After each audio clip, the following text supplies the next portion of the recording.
Welcome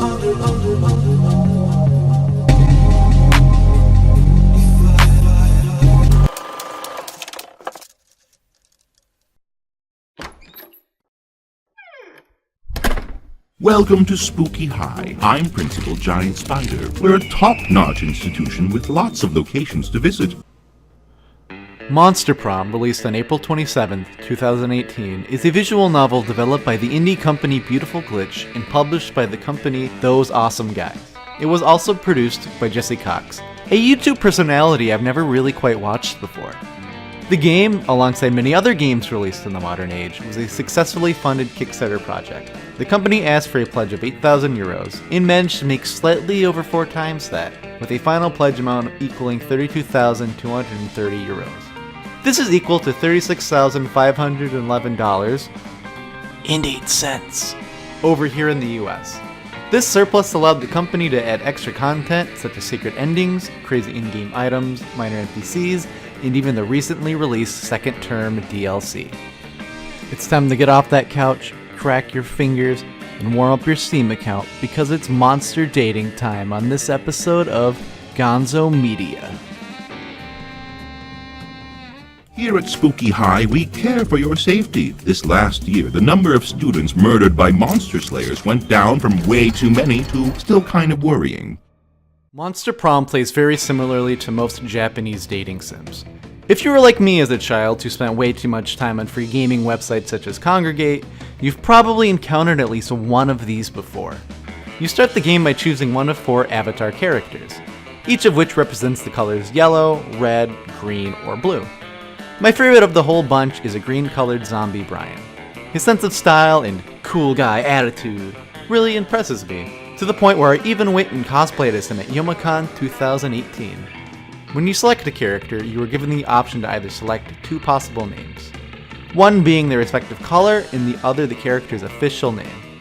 If you don't like any, you do have the ability to type in any name that you want. There is no filter, however, so if you want to use something like your real name or a name that's totally ridiculous, such as Giggle Dick Skimmatrix, you are totally free to do so. Another option you select at this point is what pronouns that you would like to be addressed throughout the game, with your choices being either him, her, or they. While this may not seem like a huge deal for some people, and I've even heard from 1 or 2 that the existence of this feature is useless, I honestly feel like this was a wonderful feature that other games should try and include as well.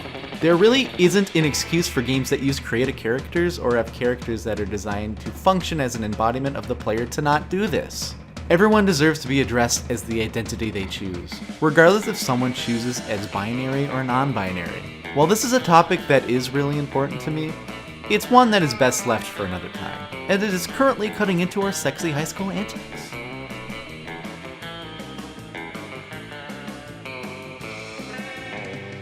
After selecting your character, you are tasked with answering a set of randomly selected questions that take the form of those silly teen personality quizzes everyone takes when they are younger. If you are sitting at home claiming that you never did this, then you, my friend, are a liar. Just kidding, you know I love you. The first 2 questions are designed to help randomize the starting stats you have when the game begins, with the 3 possible choices giving you a boost to a specific stat. The third of these questions, or the next 2 questions if you happen to be playing the second term DLC, instead of having just 3 possible answers, actually gives you 6 total answers you can choose, with each one giving you bonus affection points to the romanceable NPC related to that question. This was likely due to help the game decide what starting scenarios you have, and is really easy to start the game out strong. After a couple of playthroughs, you will already have a good idea of what answers will give you those sweet, sweet affection points.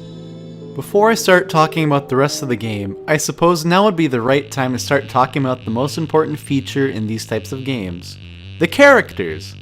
The core game offers 6 main dateable characters: Vera, the power-hungry Gorgon; Scott, the lovable sporty werewolf; Miranda, the ditzy mermaid princess; Damien, the hot-blooded and violent demon; Polly, the party girl poltergeist; and Liam, the hipster and artsy vampire. The DLC adds 2 characters: Zoe, the eldritch abomination who turned into a fanfiction-obsessed fangirl; and Calculester, the sentient library laptop who ended up gaining sentience.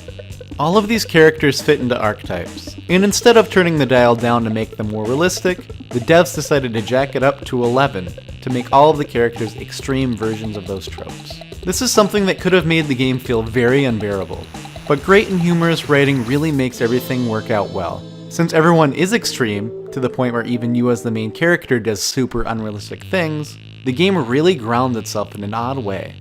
Instead of restricting themselves to relying on just the generic school setting with stereotypical high school stories, Beautiful Glitch ran with any random scenario they felt these characters could get into, regardless of the actual logistics to it. Even all of the side characters feel well designed, like Leonard, the obnoxious tiny capo whose entire dialogue seems to have been straight up copy and pasted from Inceller, Nice Guy, Trademark, Internet Groups, is an enjoyable foil to the main characters. The game takes place over the course of 3 weeks, 6 if you decide to choose long game, with each week broke into 3 different segments: morning, lunch, and evening.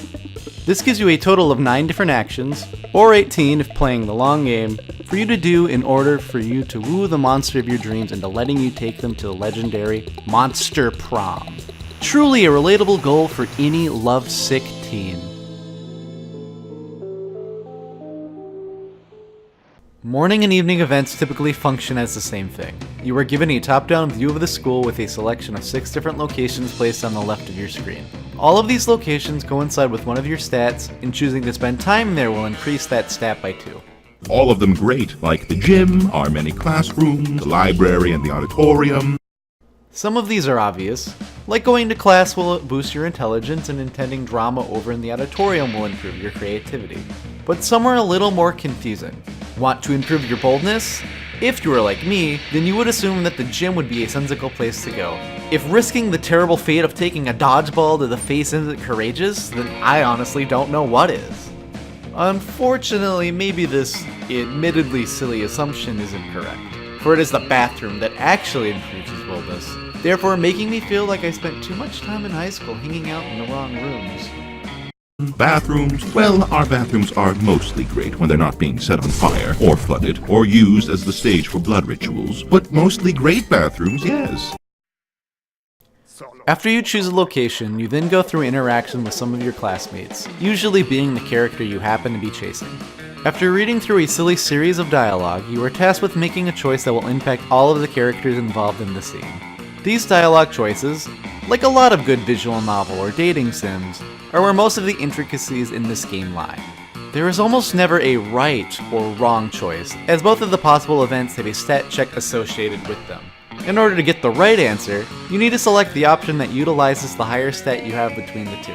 Unfortunately, the game isn't always clear as to what stats are checked for each event. This is where the game's silliness comes back to bite it in the ass, as some encounters can be downright insensible towards what each possible answer relates to. This leads to the game having a bit of a trial and error feel to it. And while it usually doesn't have that big of a negative impact on the game, it can get really infuriating when you manage to make it to the last event needed to unlock one of the many secret endings, and then botch it because you didn't exactly understand what the 2 choices wanted from you stat-wise. I suppose all of this makes the game more realistic in an odd way, since I don't understand what the right answers are based on my stats in the real world right now, which means I definitely had no idea back in high school. During the lunch period, you are given a selection of tables with different characters spread out among them. If you pick a table that has a couple dateable characters at it, you are given a chance to increase the affection points towards one of the characters. Thankfully, these choices are usually really simple, with almost all of them being clear as to which answer will get you closer to the object of your desires. Other options include hanging out with some of the secondary characters, which will give you drastic bonuses to your stats, or going to the store ran by Valerie, the cute punk cat girl who loves money over everything else. Going to the store will end your turn after visiting, meaning that you will not be able to do an event, but it does give you the opportunity to pick up some very essential items. These items can either boost some of your stats by a large amount, sometimes lowering other stats for balance reasons, or items that are required to fulfill some of the character's secret endings. An example of one of these items is the Penguin Mask, an essential item required to earn one of Polly's secret endings, the Reverse Romanian Wilkinson, which will drastically lower your smart stats upon purchasing. Thankfully, items required for events are usually labeled as such. The dialogue between characters will usually tell you what items you'll need as well, so the game never devolves into the player playing a guessing game to find the items that are required for each ending. Eventually, you'll finally come under the realization that The prom's tomorrow! during the day before prom, you are left with choosing one of the 8 romanceable characters, or choose yourself and go STAG!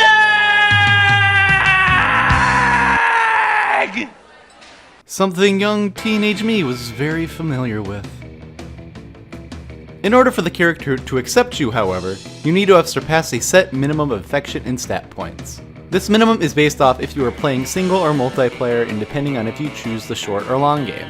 For example, in order to get Vera, the crime lord Gorgon lady, to fall for you in a short player game, you need to have an affection rank of 12 or more, as well as having at least 10 smarts, 9 charm, and 8 money. If you are playing a short multiplayer game, however, you only need 9 affection points, 8 smarts, and 6 charm and money.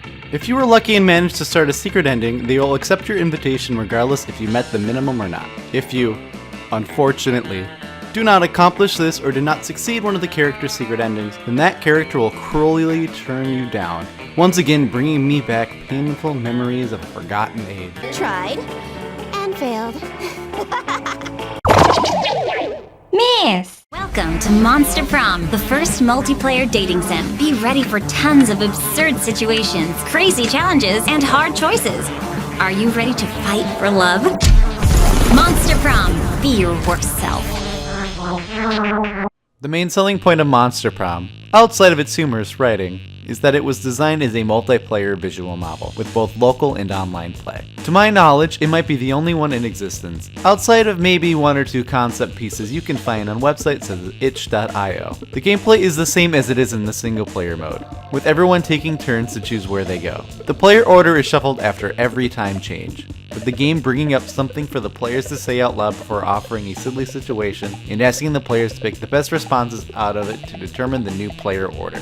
If you can't decide which one was the best response, or you enter the more likely circumstance that everyone just said something super nonsensical, the game does offer a randomized button that shuffles the order for you. The player order is important because choosing a location actually prevents other players from choosing that spot that turn, which can prevent them from meeting stat requirements or locking them out of getting secret endings. Another multiplayer only feature is the Later That Night segments, where a random player is given a choice to either help or sabotage someone else in their quest for love. If you are a fan of visual novels, or just happen to be a person that loves party games, or you happen to be like me who loves both visual novels and party games, then I would highly recommend picking up both Monster Prom and its expansion pack. The game is really well written, with all of the characters having distinct and charming, except for Leonard, personalities. I've had plenty of great nights just hanging out with friends, drinks in hand, as we all try to go for the same character, or sabotage everyone else in attempts to be the only one with a prom date. The only real issue I have is that the bugs the expansion brought with it, but they seem to only reside in the second term mode, and it's nothing that a small patch can't fix it up. As you can see here, there are 29 different possible endings, 400 awkward situations, and 1,472 ridiculous outcomes here. There's a lot of game for anyone interested in giving it a shot.